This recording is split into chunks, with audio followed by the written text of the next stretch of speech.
السلام علیکم ورحمۃ اللہ وبرکاتہ۔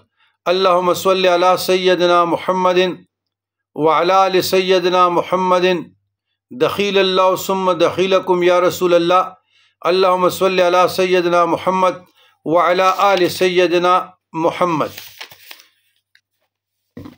قال اللہ تعالی فی کلامہ المجید وفرقانہ الحمید استغفروا ربکم انہ کان غفارا یرسل السماء علیکم مدرارا ویمددکم باموال وبنین ویجعل لکم جنات ویجعل لکم انہارا۔ برادران اسلام، بات استغفار کی ہو رہی ہے۔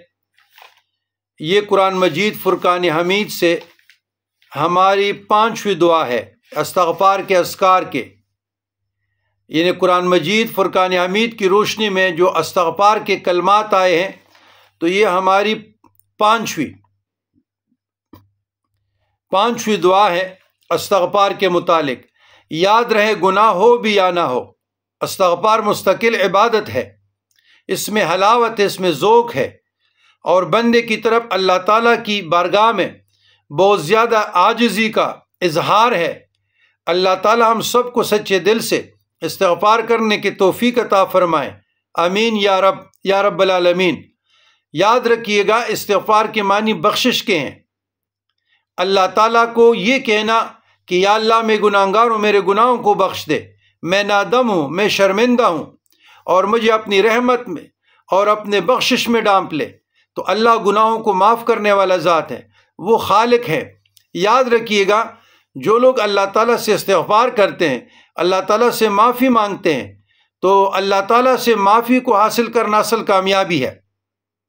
جب آپ کو معافی مل گئی، پروانہ مل گیا، تو آپ کو ہر نعمت مل گئی، کیونکہ اللہ تعالیٰ کی ذات رحمان ہے، رحیم ہے، کریم ہے، رؤوف ہے، غفار ہے، ستار ہے، علام الغیوب ہے۔ تو جو کچھ ہم جکڑے ہوئے ہیں اور ہماری دعائیں قبول نہیں ہوتی، تو یہ ہمارے گناہوں کی وجہ سے ہے، ناکردہ گناہوں کی وجہ سے ہے۔ تو آزمائشیں ہیں، تنگ دستی ہے، مفلسی ہے، بے چینی ہے، اضطراری کیفیت ہے، ڈپریشن ہے، وغیرہ وغیرہ۔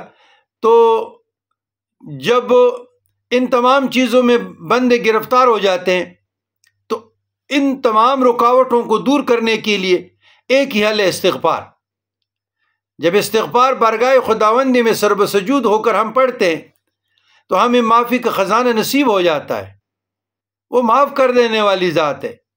تو اللہ تعالیٰ ہمارے لیے پھر اپنے کرم اور اپنے نوازشات کے سارے خزانے کھول دیتے ہیں، توبہ قبول ہو جاتا ہے، بندہ رحمت خداوندی میں چلا جاتا ہے۔ تو یہ جو دعا ہے، یہ دعا نمبر 5، سورۃ الحشر 10۔ ربنا اغفر لنا ولإخواننا الذين سبقونا بالإيمان ولا تجعل في قلوبنا إلا للذين آمنوا ربنا إنك رؤوف رحيم۔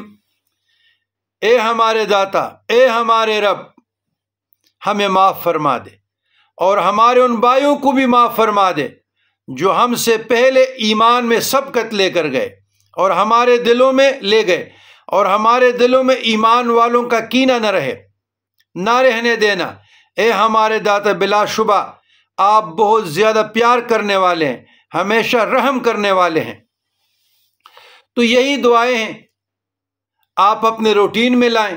اس میں سے کوئی بھی دعا، یہ استغفار قرآن مجید کی روشنی میں استغفار کے کلمات ہیں، یہ استغفار کے اذکار ہے، اس میں سے کوئی بھی آپ اپنے اعمال میں لائیں، پڑھنا شروع کریں، اور تصور سے اور جس نیت سے آپ پڑھیں گے، انشاءاللہ تریاق ہے، اللہ کا کلام ہے، اور ہم میں کمی بیشی ہے، اللہ کے کلام میں نہیں۔ لا ریب فیہ، الف لام میم ذالک الکتاب لا ریب فیہ ھدی للمتقین۔ لیکن تقوی شرک ہے، حسد سے، بغض سے، جھوٹ سے، کذب سے، زنا سے، شراب سے، کباب سے، ان چیزوں سے اپنے آپ کو دور رکھو، کیونکہ قرآن ہدایت یافتہ ہے کن لوگوں کے لیے؟ جو متقین ہیں۔ ہدن دا ہدایت ورکون کے دے، للمتقین دا پر دا پرہیزگارانو۔ تو قرآن ہدایت کی کتاب ہے متقین کے لیے۔ ربنا اغفر لنا ولإخواننا الذين سبقونا بالإيمان ولا تجعل في قلوبنا غلا للذين آمنوا ربنا إنك رؤوف رحيم.